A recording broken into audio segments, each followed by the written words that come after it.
LeBron's second game back exposed some issues for LA. Look at him falling asleep in the clutch as his man casually walks by for the easiest points of the night. And seconds later, he completely milks the clock while everyone else is standing and watching him from the side, just to then chalk up the contested three, resulting in a brick. James almost cost them the game with this, and we got plenty more action from a busy Sunday night, but we gotta start from the beginning of this game, with Luka Doncic being in his usual bag.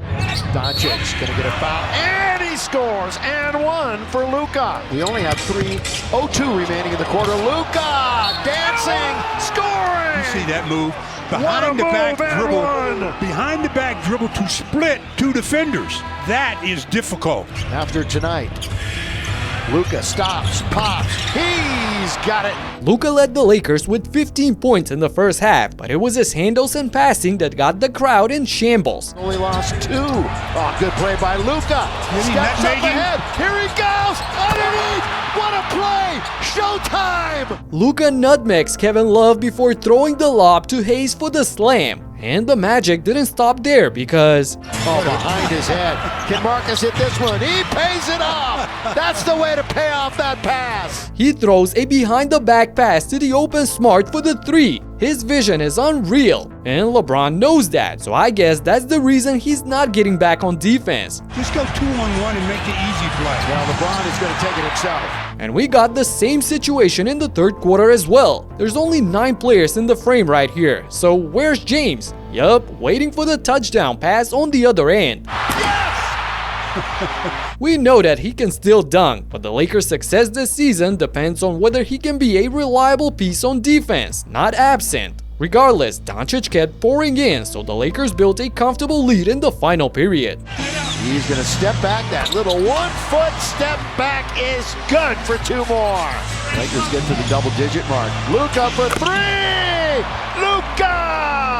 Up by 13 under 5 minutes, LA wasn't expecting any trouble, but the Jazz weren't ready to surrender. Yeah, that's why I didn't think I did. I didn't even think twice. Got it from the outside. Timeout quickly. J.J. Redick. And the Lakers beat him earlier this week. There you go. Yeah, they lost sight of market in that time. But he does have 22 points and 10 rebounds. Marketing, that's what you fear. A 10-3 run by Utah in just 2 minutes to narrow the gap to 6 points. And they ain't done yet. Luka stolen. 3-on-1. Marketing scores. 4-point game. Up by 4, can anyone stop the bleeding for the Lakers? The clock is not their friend. They're letting it go way down. Here comes Maxey!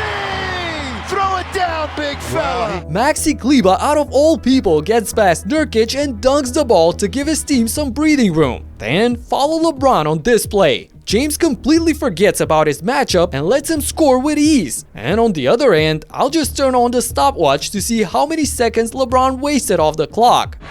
We are under a minute, but still it's only a 4-point game. At 5 on the shot clock. LeBron with 9 seconds of standing still and watching James jab stepping into a tough 3 which misses. But Markkanen doesn't.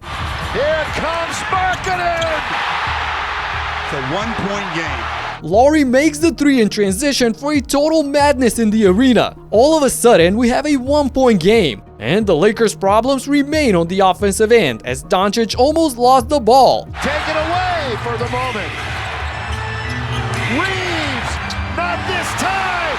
Reeves misses the desperate 3, and with the shot clock turned off, Markkanen goes for the knockout. He's gonna shoot right now. No!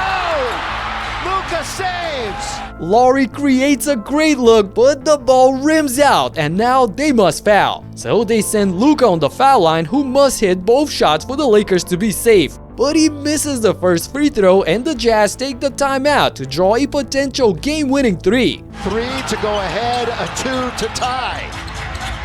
Keontae George on its way!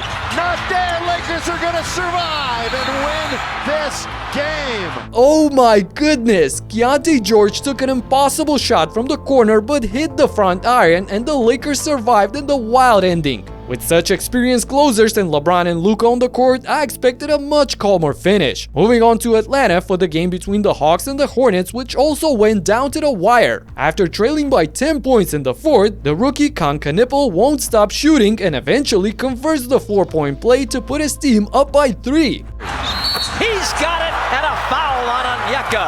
Wow. So, in the absence of their 1-2 punch in Trey and Porzingis, the Hawks turn to Jalen Johnson and Nickeil Alexander-Walker. Turns and fires. 1-point game for the timeline, and here we go with Alexander-Walker moving in. Goes up and in. Hawks by 1. Atlanta is back in the lead, and after a couple of missed opportunities on both sides and one free throw made by Walker, here comes Knipple to try and tie the game in the clutch. James, the trigger man. The rookie looking, finds Knipple. He's in the corner. 9-8. Kahn going up, stripped. Alexander Walker got him, and a foul on Charlotte. What a huge defensive play by Nickeil to swat the ball from the rookie on the last possession. He goes to the line with a chance to seal the deal and hits the first free throw. However, the pressure gets to him as he misses the second shot, and now Charlotte has a chance out of the timeout to send the game into overtime. He's at midcourt, Dyson's all over him, but no foul. The shot's an air ball, and Atlanta wins the game. Dyson Daniels stayed with Bridges at all times as his 3 air balls, and the Hornets come up short once again. Just 2 days ago, James Harden dropped 55 in the win against the Hornets, and this time around, he had Kawhi back in the lineup to help him face the Cavs, and they started well. 2 on the offensive glass.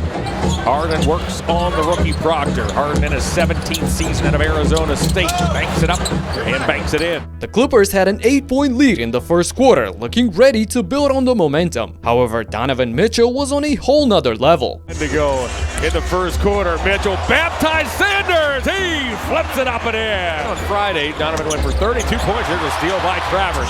Travers and the Cavs have numbers. Mitchell, hey, knocks it down. Could come up with the rebound. Dumas has a first half double-double as Donovan Mitchell right through everyone. With 18 points in the first half, Spida overturned the game, and after the break, he wasn't planning on slowing down either. This is up Collins and buries a 3 by Donovan. Brooks coming off the bench for the first time in his career as Mitchell throws on the brakes and throws up a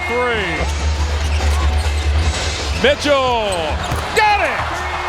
Mitchell has 5 triples and 33 points. Mitchell's 37 points proved to be too much for the Clippers at the end, as they're back in the losing tracks, dropping to 5-12 for the season. Harden followed his vintage performance with just 19 points on 0 for 8 from downtown. That's atrocious. On the contrary, the Thunder continued to demolish the rest of the league, and their latest victim were the Blazers. As usual, SGA checked out in the third quarter with a phenomenal 37 points and 7 assists on 72% efficiency. But I gotta show you this funny moment that happened in the second quarter. Cason Wallace steals the ball but blows the dunk in transition. Hey, Cason!